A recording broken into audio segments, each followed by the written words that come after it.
এখানে আমরা melamine board ব্যবহার করছি এবং এখানে আমরা ব্যবহার করছি 6 মিলিমিটার গ্লাস।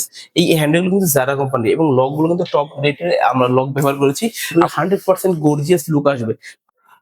আসসালামু আলাইকুম, দেখতে পাচ্ছেন আমাদের এটা একটা গেস্ট রুম। গেস্ট রুমের জন্য আমরা আলাদা একটি ক্যাবিনেট করে রেখে দেখতে পাচ্ছেন আমাদের এখানে সবগুলো সেলফ এইটা সেলফ সবগুলো সেলফ ব্যবহার করেছি এবং এই জায়গাটায় আমরা একটা কিন্তু হ্যাঙ্গার টাইপের করেছি এবং আলাদা একটা সেলফ করেছি। এখানে সম্পূর্ণ আমরা কিন্তু ডিফারেন্স বোর্ড ব্যবহার করছি। এখানে আমরা মেলামাইন বোর্ড ব্যবহার করছি এবং এটি কিন্তু দেখতে পাচ্ছেন যে সম্পূর্ণ কিন্তু মেলামাইন বোর্ড, আহমেদের মেলামাইন বোর্ড এটি। এবং যে হ্যান্ডেল গুলো দেখতে পাচ্ছেন এই হ্যান্ডেল গুলো হচ্ছে 18 ইঞ্চির হ্যান্ডেল। এই হ্যান্ডেল গুলো কিন্তু জারা কোম্পানি এবং লক গুলো কিন্তু টপ রেটের আমরা লক ব্যবহার করেছি। আমরা যেহেতু এটা গেস্ট রুম তার জন্য আমরা এই একটি পাল্লার মধ্যে একটা মিরর টাইপের শেপ দিয়ে দিয়েছি যেন আলাদা একটা ড্রেসিং ইউনিট যেন এখানে করতে না হয়। আর এই জায়গাটা দেখতে পাচ্ছেন এটি আমরা আলাদা একটা বেড দিয়েছি। এটা বেড স্পেসটি সাইড টেবিলের একটি আলাদা সুইচ আমরা পাওয়ার রেডি করে দিয়েছি।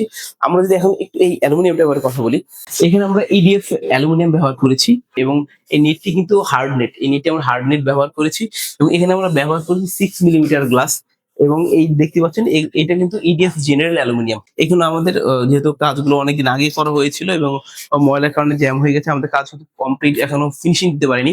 ফিনিশিং দিলে আশা করি 100% গর্জিয়াস লুক আসবে। আমরা যখন কাজটা কমপ্লিট করবো ইনশাল্লাহ পরের ভিডিওতে আপনি কমপ্লিট একটা ভিডিও লাক্সারিয়াস ফিল পাবেন, পুরোপুরি একটা ফিল। যেহেতু আমাদের পুরোপুরি ফিনিশিং দেওয়া হয়নি, পুরো ফিনিশিং দিলে কিন্তু আলাদা একটা গর্জিয়াস একটা ফিল পাবেন। যারা চাচ্ছেন এরকম গর্জিয়াস লুক তারা তাহলে সরাসরি এখনই আমাদের অফিসে যোগাযোগ করুন। আমাদের অফিসের ঠিকানা আপনার স্ক্রিনে দেওয়া আছে এবং আমাদের অফিসের ভিজিটের ঠিকানা 292 এবং 293 মেট্রো রেল পিলারের পূর্ব সাইডে, বসুন্ধরা ইন্টেরিয়র অ্যান্ড গ্লাস। ধন্যবাদ।